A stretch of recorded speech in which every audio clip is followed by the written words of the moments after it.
Hey everyone, I'm Luke Helwig, one of the missionaries at Digital Campus, and I just want to take this time to just record a quick video walking through the fundraising packet for Seek 2017. I know that a lot of you maybe have already signed up, but have only put down the deposit. Maybe you haven't signed up because of financial reasons, or maybe you are comfortable paying for your registration, but are looking for a way to maybe invite others and be able to pay for others. So I just want to walk you through just how we do fundraising here at Focus. And the packet's pretty straightforward, but sometimes it can just help to hear it in a different way. And I'll share with you some of my experiences with fundraising as well. So I'm going to go ahead and share my screen here. So this is the fundraising packet that Focus has put out. Oh, that's kind of blocking things. For you as a non-Focus student. It can be found. I'll include a link to this PDF with the video as well. So tackling fundraising. I'm just going to walk through this whole PDF and just give you guys a little extra insight. So everyone is hesitant when they begin fundraising. This is so true. We here at the Digital Campus, we fundraise our entire salary. So, you guys are seeking to fundraise, maybe $600 to $700. I fundraise close to $4,000 every month. So let me tell you, it is possible. You can do it. But yeah, it's scary, and there's a little bit of anxiety around it. So don't worry, you're not abnormal. Everybody is hesitant. So, but if you follow these guidelines, oftentimes people receive more funds than they need. I had a student 2 years ago fundraising for Seek that sent out 20 letters, and his first letter came back with a check for $1,000. So he had already paid basically for 2 registrations and had 19 more letters to receive back. So it's amazing what generous people are willing to do if they're just asked. Number 3, students are almost surprised when they see how enthusiastic their friends, family, and other people are to support in their spiritual growth in ministry. It's so true. There's so many people out there with generous hearts that maybe aren't giving as much as they could because they're waiting for a good cause to come around. I think it can be really easy to not give to kind of general things like, support, people who are suffering from a hurricane or, this country. But it's so much easier to give when you can put a name and a face to something. Like you're supporting this person who is suffering from a hurricane. You're supporting this child who wants to get their education. And then so for them to be able to say, wow, I'm supporting this student to go to Seek. And finally, even when the total costs aren't cut by fundraising, it's a significant step towards covering the cost of attending the conference. Exactly. Even if you only get back $100, $200, that's still a huge help and can really lower the cost and give you more incentive to sign up or to just help the pocketbook. I will say too, another good way to maybe help with the cost if you don't fundraise at all, or just in general, is it's right around Christmas. So I don't know what you were hoping to get for Christmas, but maybe this is something that you tell your parents, like, hey, I really want to go to this conference, and I would love that to be my Christmas present this year. And maybe telling friends and family the same. Instead of sending me a Christmas present, would you be willing to instead help me go to this conference? So before we jump into the how-to, I just want to take a quick moment to just jump into kind of the spiritual sense of fundraising. I know there's a lot of people out there that are pretty against, asking for money, and it's, something that not a lot of people want to talk about, but the idea of fundraising is very biblical. And so there's all these verses are really good. And so I really encourage you to dive into them and read all of them. But I just want to share with you Acts 2, 44 through 45. Actually, just one of my favorite books of the Bible. And so in Acts 2, 44 through 45, it shows, sorry, little screen sharing problem here. Let me stop the share and then reshare. There we go. That's better. So in Acts chapter 2, verses 44 and 45, it says, "And all who believed were together and had all things in common. They would sell their property and possessions and divide them among all according to each one's need." So in this verse, we see the idea of sharing and and compiling funds and resources was very common in the early church. I think that's the kind of attitude I would encourage you guys to have in this fundraising process, is realizing that, yes, when it comes down to the nuts and bolts of it, you're asking for money, but really it's more about recognizing that you have the ability to go on this conference and be changed by the Lord to make a difference on your campus and in your community. And you might not have the financial means to go, but you have the physical and time means to go. So really your gift to the Lord is the fact that you are going. And what you're asking these people to do is to be the financial component of you going. So in some sense, you're all going together on this quest to seek. It's just you're the representative that's actually attending the conference, and these people that will hopefully support you financially are helping you to get there. And so obviously after it's all over, I encourage you, and it'll be further down in the packet, to recontact these people and share with them the good graces that you received, that their financial contributions help you to attend. So yeah, again, walk through all those verses. What does the scripture say about asking for support? How can asking for support help me grow in my faith? How can asking someone to support me help them? And then how should I handle asking individuals who may not be financially well off? Those are just great questions to kind of really think through and pray through as you read those verses. All right, so now to the how-to. So I'm not going to go too in-depth because, again, like I said, it's pretty straightforward, but just to kind of help, again, sometimes hearing it a different way can be really helpful. So first step is creating a fundraising goal.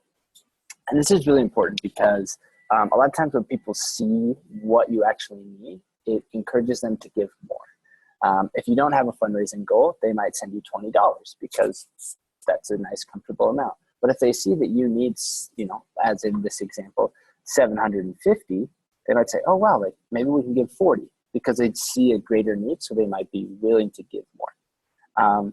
And be honest about your fundraising goal, whether it's in the letter or if you talk to them, that 400 is for registration, 300 is for travel. I'm also hoping to fundraise, $81 to pay for some of the meals while I'm there.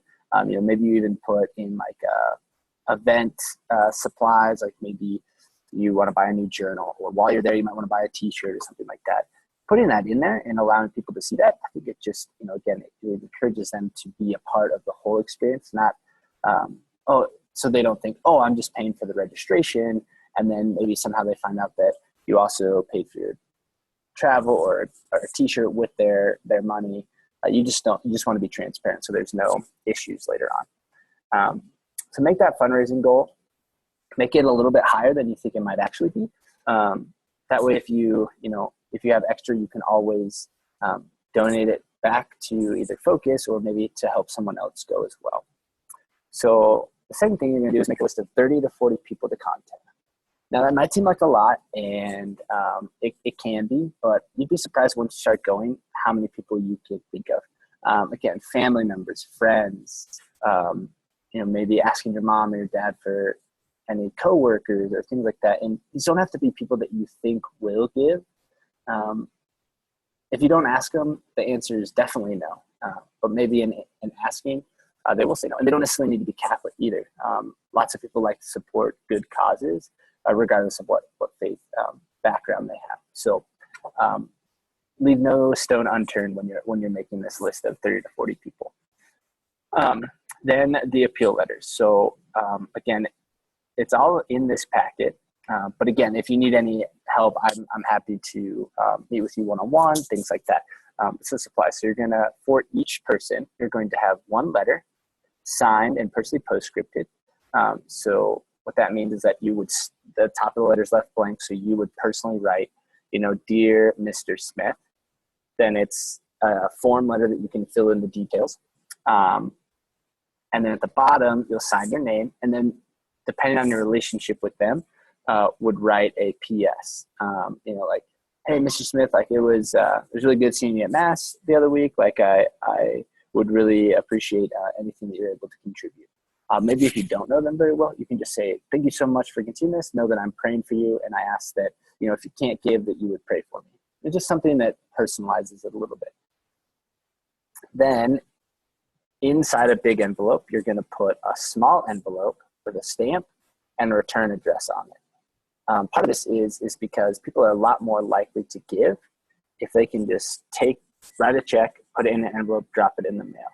Because you've already stamped it, you've already returned it, addressed it. They don't have to do any work. It's similar with like if you get a wedding RSVP. If it's already stamped, it's really easy to just fill it out and drop it in the mail. I know I'm really bad when I get things like that I have to put my own stamp on because I don't keep a lot of stamps just around the house. I know some people do, but I don't. So it just increases their ability to give.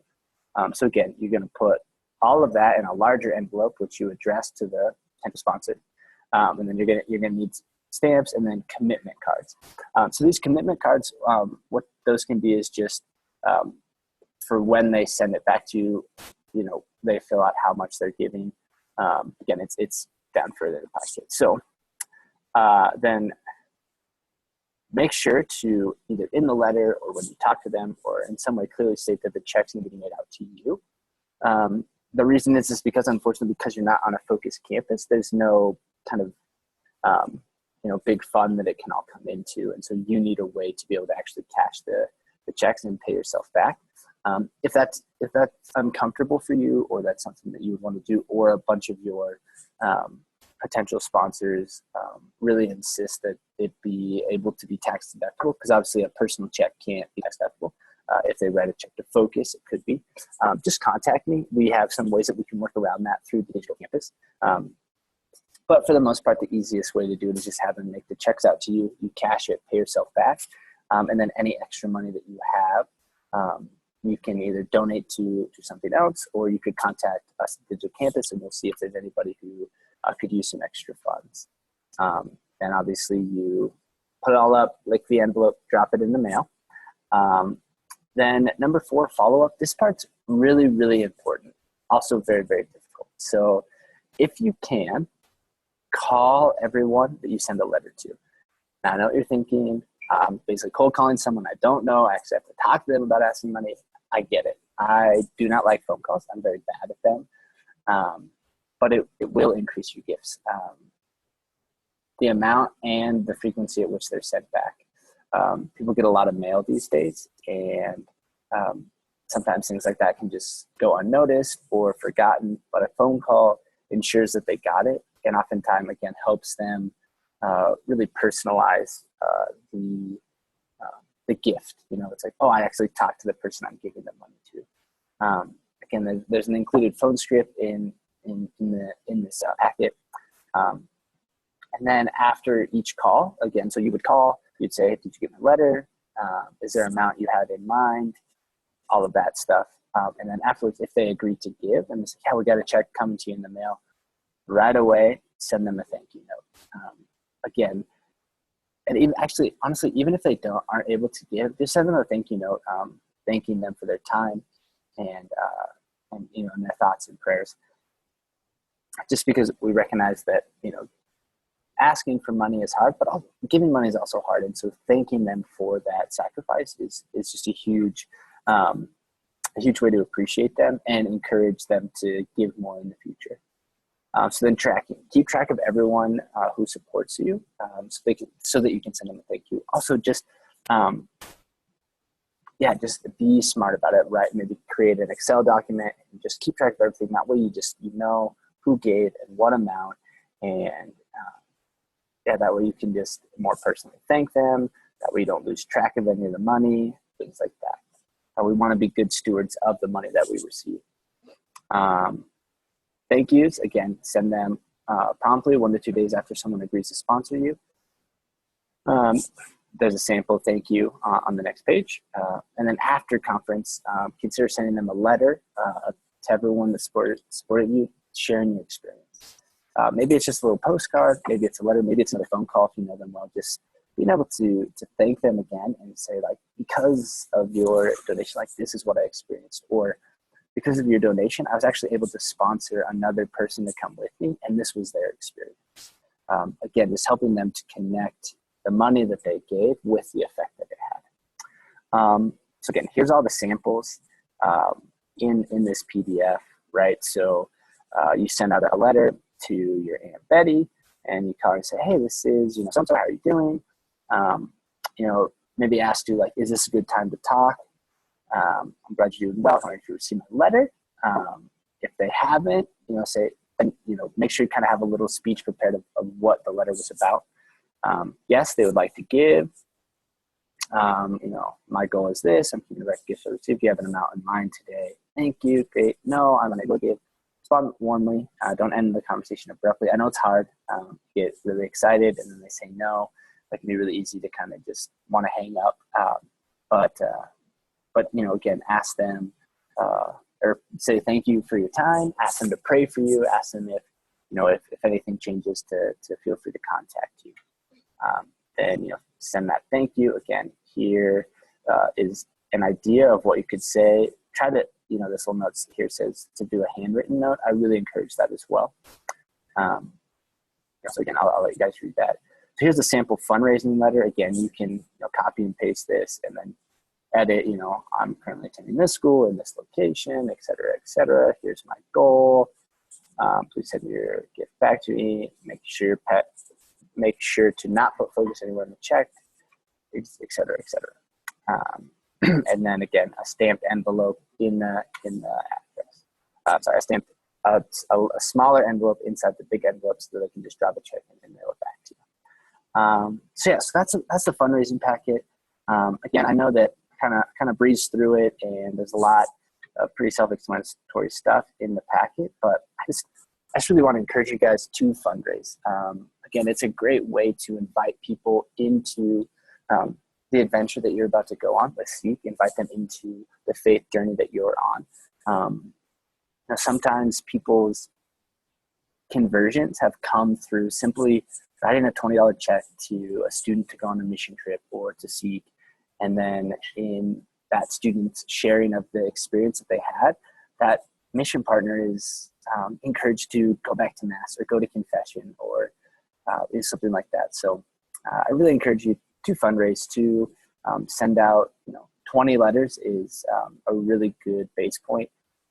And again, just trust that the Lord has a plan and that He wants you to go to seek, and that these letters, by praying, you know, for each person that you're sending the letter to and all that the Lord will really bless that, and He will give you the right amount that you need. And again, if you have any problems, if you have any struggles, if you need extra help, please don't hesitate to contact Digital Campus. You can email us at digitalcampus@focus.org. Feel free to contact me directly, Luke.Hellwig, HELLWIG, @focus.org. We want you guys to come. We want you to be there. We want to meet you. So we want to help you get there in any way we can. Especially too, if you need help with figuring out travel, whether planning on flying or if you'd like to see if there's a campus nearby that's going, you can hop on their bus. That's what we're here for, is to help all that. So know that we're praying for you guys, and we just really hope that that this experience could be a blessing for you. Keep inviting people, bring as many people with you as you can, and we'll hopefully see you there. So have a great day, and God bless.